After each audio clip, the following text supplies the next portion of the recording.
My eldest daughters, I'm talking to you in this video, and I want you to feel seen. I want you to feel heard. One advantage is the leadership skills and the independence that you develop as the first daughter, right? And to be honest, I would not trade it for anything else. I would not want to be in any other position in terms of my birth order. Like, I feel like it is your responsibility to make sure that everyone is happy. It's your responsibility to make sure that everybody is well.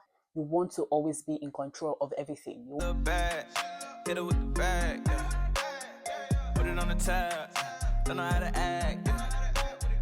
How you like that? Hey guys, welcome back to my channel. My name is Anike if you're new here, and if you're not new, welcome back. In today's video, we are going to be talking about something that hits close to home for a lot of us, and that is healing from the eldest daughter syndrome. If you're the eldest daughter, you've probably felt the weight of your family responsibility, the pressure to be perfect, and a constant tug between being there for everyone else and showing up for yourself. It is a journey, but healing is possible.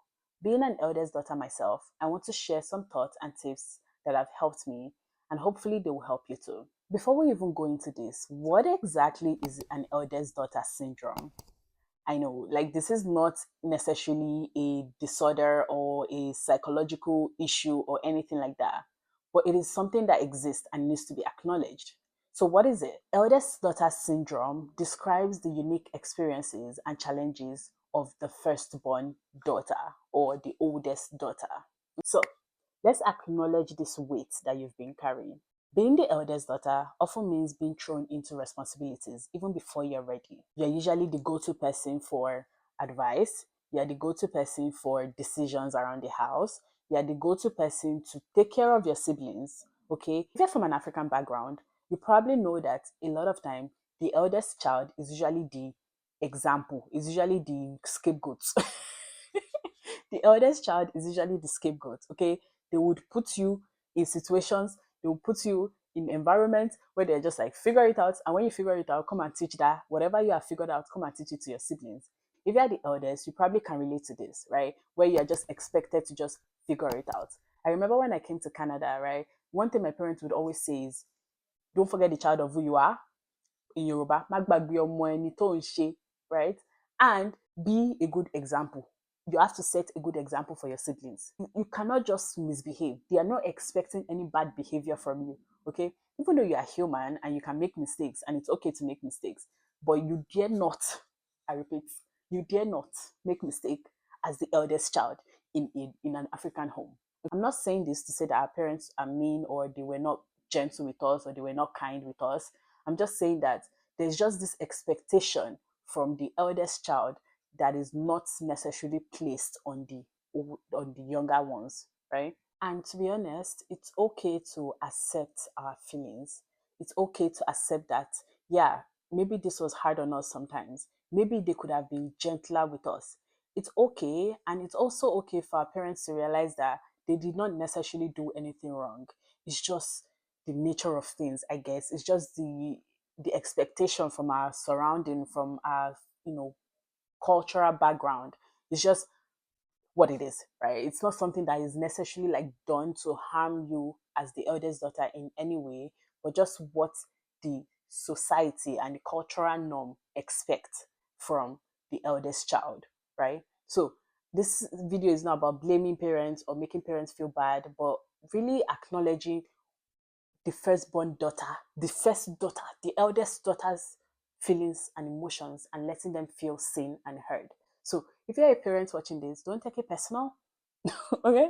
Don't take it personal because this is not necessarily about you because you've done your part. Now it's up to the eldest daughter to take it from wherever you have stopped, right? So my eldest daughters, I'm talking to you in this video and I want you to feel seen. I want you to feel heard. I want you to know that I understand it. I get it. Like, it's not always easy being the first daughter. It's not always easy having this weight and responsibility on your head. I understand it and I acknowledge your feeling. Now, we can talk about how, being the eldest daughter has impacted our health, right? We can talk about that. But let's also talk about some of the advantages that comes from being the eldest daughter. One advantage is the leadership skills and the independence that you develop as the first daughter, right? As the eldest daughter. You just have this way to you where you can feel like, okay, you are self-sufficient. You can really figure it out when it is difficult for you. you've always done that. You've always had to do that. You never really had that support or that, that person to go to look up to. You only had yourself to look up to, right? So there are advantages to it, and you probably also develop leadership skills from having to look after your siblings, from having to guide them and direct them and provide resources and give advice. That is leadership skill. Okay, that is a good thing. Research shows that eldest daughters actually tend to have a leadership position in the future. They tend to be successful. Okay, so even though there might be other issues or other things that might be, not so pleasant, there are also some benefits to it. And to be honest, I would not trade it for anything else. I would not want to be in any other position in terms of my birth order. Like, I love being the firstborn, and I love being that support system for my siblings. Of course, not every eldest daughter is going to have similar experiences. Depending on your background, your cultural dynamic, your family dynamic, you might not necessarily experience any of the things that I'm talking about in this video. And that's okay, right? Like, that's okay. I just want those that, can relate to really understand and to really feel seen. So let's discuss the signs of the eldest daughter syndrome. What does it actually look like? You have a high sense of responsibility. You feel responsible for your siblings. You feel responsible for sometimes for the emotions of others as well, right? Like, you feel like it is your responsibility to make sure that everyone is happy. It's your responsibility to make sure that everybody is well, everybody's taken care of. The caregiver role. You are placed in that caregiver role, especially if you have a lot of siblings, right? So you have this sense of responsibility. Two, you have this feeling of wanting to be in control, right? You want to always be in control of everything. You want to know when what is happening is happening. You are pretty much a type A personality. Okay, you're a type A personality. You have this controlling behaviors and controlling characteristics. Okay. Number three, perfectionism. You just want to always get it right all the time. And it's not your fault. I can understand why you would always want to get it right all the time.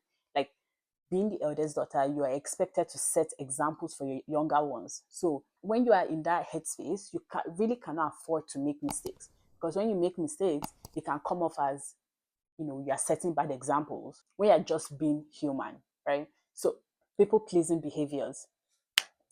You feel like you cannot say no to anybody. You just have to always say yes. You don't have boundaries.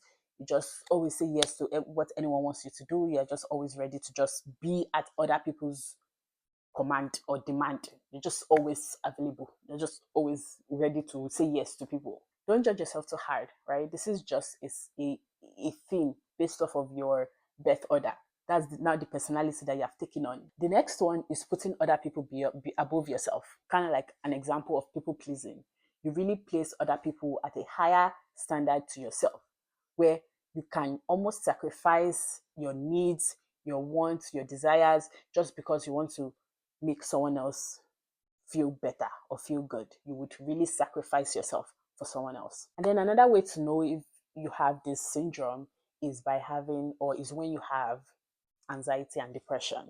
Anxiety and depression is very linked to that feeling of wanting to be in control, right? Always wanting to feel like you know what's going to happen and when it's going to happen. You always want to have this control over everything. And the reason why you're having anxiety is because you really truly cannot control everything, right? So there's that doubt, there's that uncertainty, there's that fear, there's that worry at the back of your mind. You're always overthinking, overanalyzing, over preparing, just so nothing happens. You are the type of person that would have plan A, plan B, plan C, plan D, plan E, plan F. You are just always ready. Okay, you're always ready. You're always planning.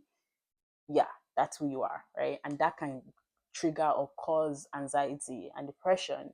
Anxiety not taken care of or treated can develop into depression. Okay, now that we've talked about the signs of what an eldest daughter syndrome is, let's talk about how you can heal from it. Now, to heal from this, you need to start prioritizing yourself, prioritizing your needs, prioritizing your wants.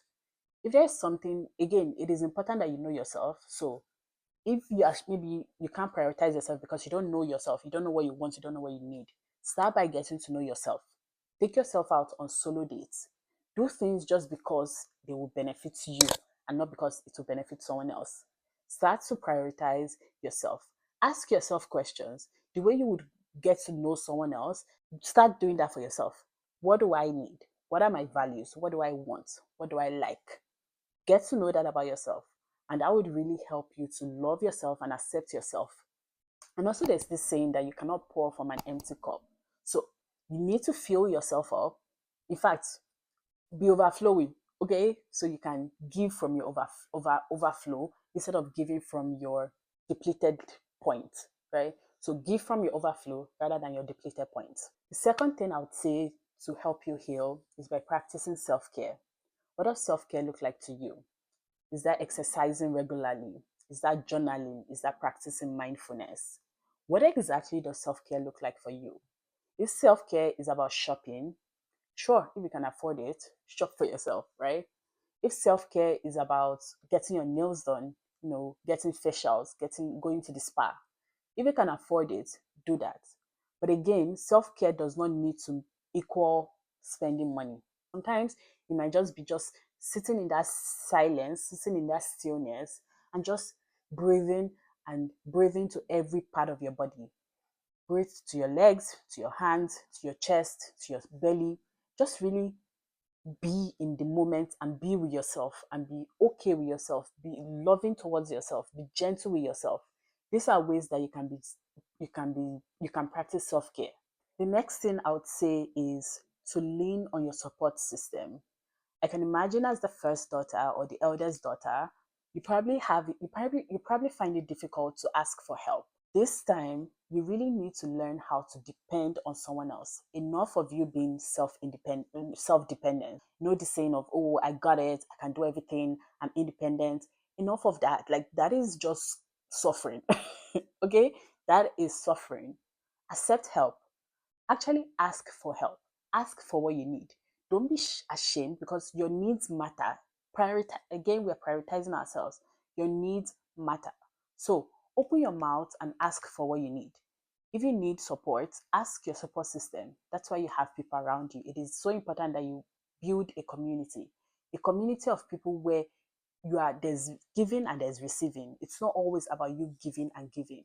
I know that you might tend towards always giving because that's what you've always known, but it's okay for you to be in relationships and in community with people who are also willing to give to you as well, and not just about receiving from you.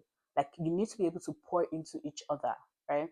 So find community, find good people that genuinely love you and care about you and support each other.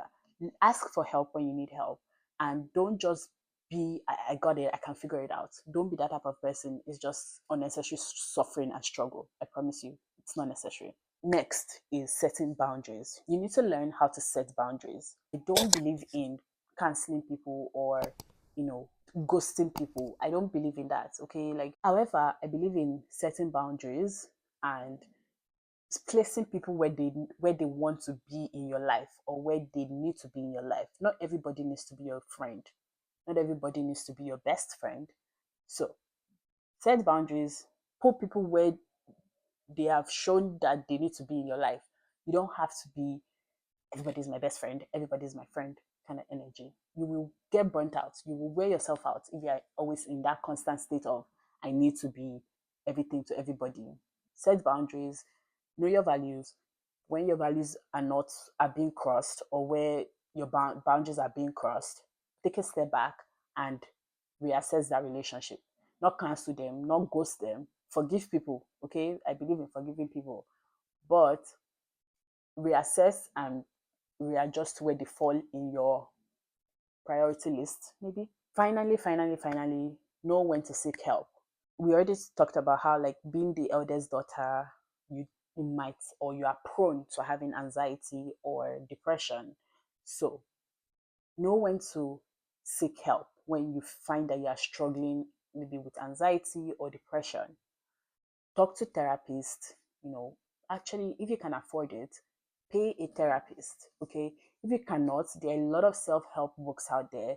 There are a lot of podcasts. There are a lot of people just really helping you to just figure things out, okay? So you don't have to do it yourself. If you can afford it, seek therapy, okay? Go for therapy. Talk to somebody. and the therapist can also help you to learn all the other things that I've listed in today's video. That's it for today's video. I hope you guys enjoyed it. I hope that everything I said resonated with you. If you are the first daughter, I want to know your experience. Did you experience any of the things that I've said in this video? And are you maybe trying to heal from any of them? Are you even aware of these things that maybe that's why you behave the way you behave, or maybe that's why you have a certain personality, right? Are you actually aware that that could be contributing to it, being that you are the first daughter? I actually want to know.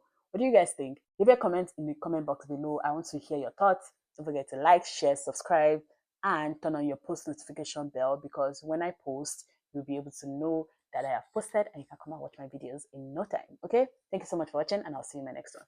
Bye.